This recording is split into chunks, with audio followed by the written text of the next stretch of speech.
Hi guys, after the Court of Appeal ruling on Wednesday to allow INEC to reconfigure the BVAS, also grant Labour Party access to cross-check the BVAS before the reconfiguration and all the electoral materials that was used in 2023 presidential election to know what is wrong. The Labour Party chairman Julius Abure has come out to lament how INEC has denied Labour Party the access to cross-check the BVAS. Guys, watch this video and hear it from the horse's mouth, and don't forget to share your thought with us.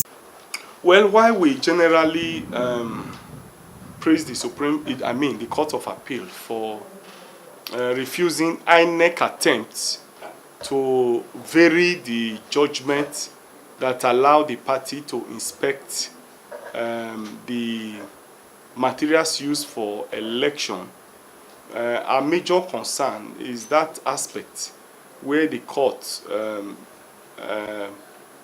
granted INEC the opportunity not to allow us to inspect BVAS. Our concern really stems from the fact that INEC these days is not trusted.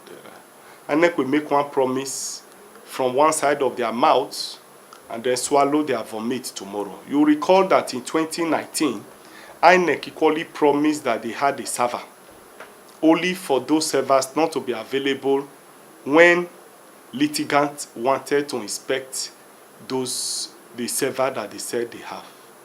INEC have gone out of their way to assure and reassure Nigerians again and again and again that election results will be uploaded directly from the polling unit to their server, and that people are going to view these results from their server.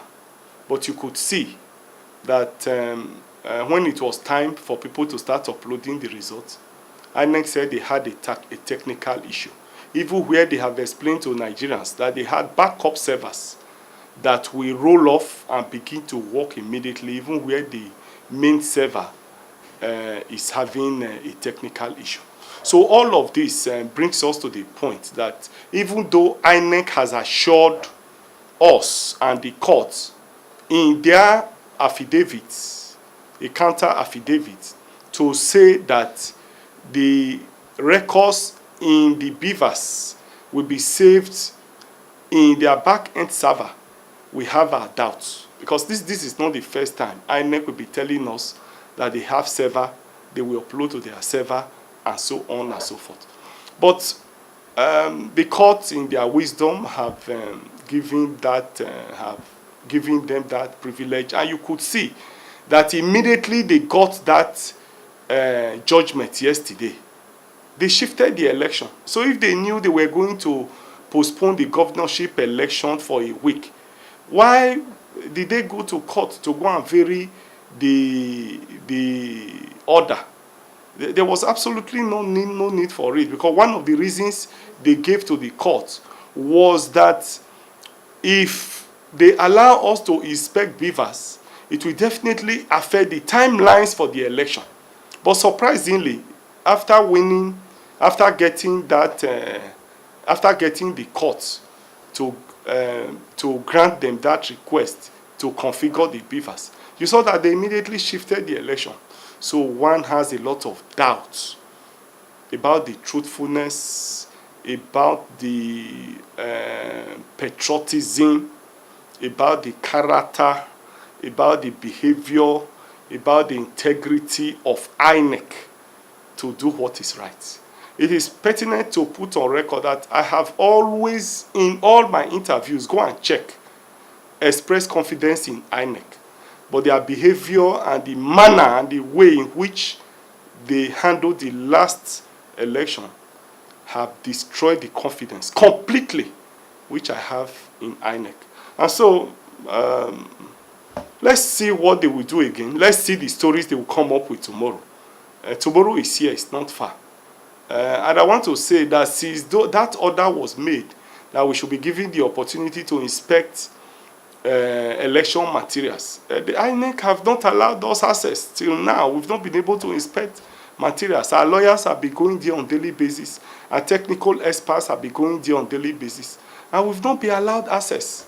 And so at times you begin to wonder if this institution, INEC, is really working for the people, or they are working for themselves, or they are working for some people somewhere. So the behavior of INEC is really worrisome, it's disturbing, and I want to say, without pretending about it, that if INEC tells me they are going to Lagos, I'll go and look for them in Sokoto. Well, the truth of the matter was that we were ready for those elections. We were ready to follow the timelines. Our supporters are already on the field. Our agents are in the field.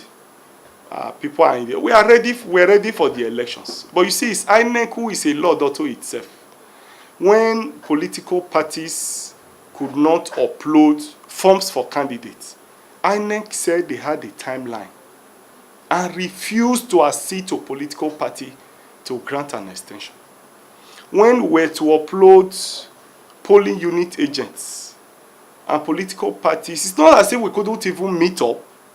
INEC gave 20th and reduced it to 17th. After series of plea, INEC insisted on that 17th date. INEC said they had a timeline. It will affect the timelines for election. But you could see that with impunity, the governorship elections are postponed and shifted. So INEC does what it likes. INEC seems to be an authority unto himself. INEC is working for itself and their masters. I don't think they are working for the people. So they feel that they are not accountable to the people, and so they have become authoritative. They fix date as they wishes. They alter it at their own time. And Nigerians are watching. But I believe very strongly that very soon in this country, the people will definitely have a say. Well, I want to advise INEC that whoever they think that their pale masters will be, the people definitely, ultimately will have their say. So I advise them that they should be on the part of the people. Democracy is about the people, and therefore they must at all times remember the wishes and aspirations of the people. Nigerians trusted INEC. Nigerians believe them, believe all their stories, and they have disappointed Nigerians in this 2023 general election. I want to advise INEC that it's in their collective interest to reconsider the paths that they are currently towing.